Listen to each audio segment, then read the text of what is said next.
Passive model of learning.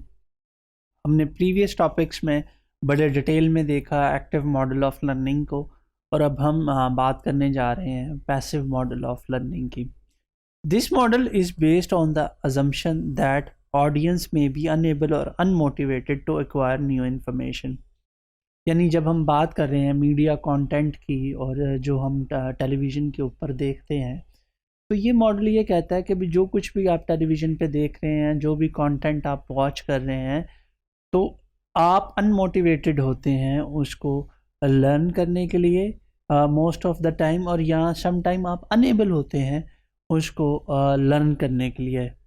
Learning is based on media content that will attract the attention of these inactive audience member. जब भी learning from media content की बात की जाती है, तो उसमें ये बात की जाती है कि भी उसमें अट्रैक्शन कितनी है, मीडिया कंटेंट कितना अट्रैक्टिव है फॉर इनएक्टिव ऑडियंस। जितना मीडिया कंटेंट अट्रैक्टिव होगा फॉर इनएक्टिव ऑडियंस, उतनी ही उस कंटेंट से को लोग ज़्यादा देखेंगे और फिर उससे उतना ही ज़्यादा सीख पाएंगे। This model focuses on media content variables that attract the involuntary attention of the audience.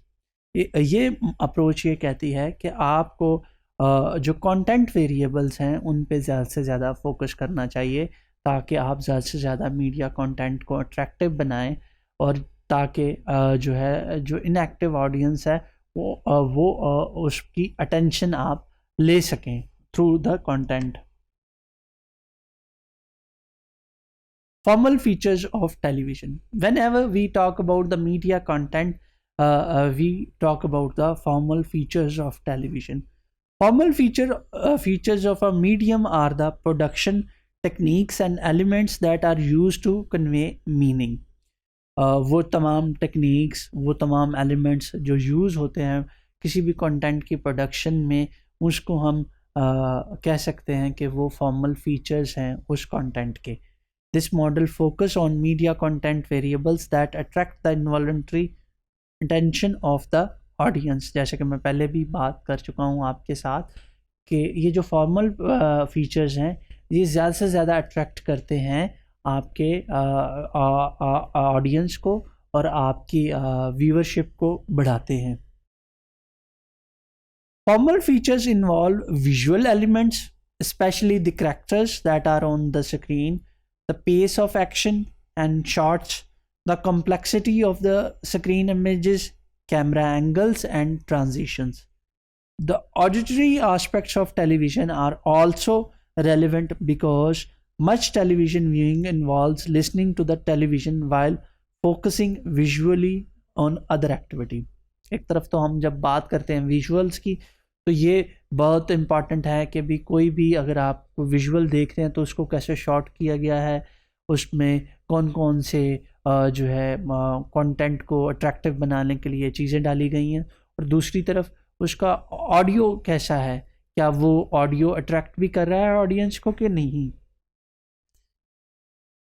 Studies that have been conducted that vary formal features without varying the nature of the educational material find that program elements that stimulate children's attention lead to greater memory for the material.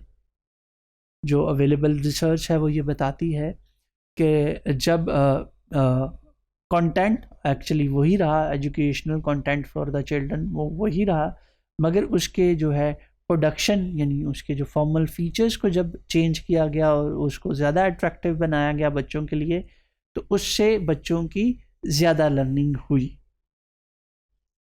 Conray offered several rationales for the impact of formal features on children's attention to television. The first one is that formal features may highlight significant aspects of the content.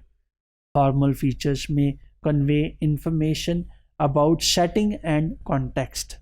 They can cue the level of mental effort needed to process the material. They can signal the unattended audience. Boys versus girls mean sometimes the content is specifically made for the boys and sometimes the content is specifically made for the girls.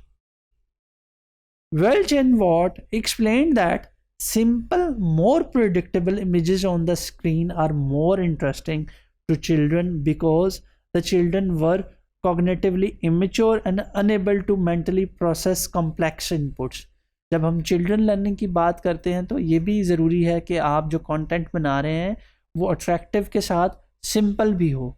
जितना वो simple होगा उससे उतनी ही learning ज़्यादा होगी, क्योंकि children जो होते हैं वो passive user of media content होते हैं.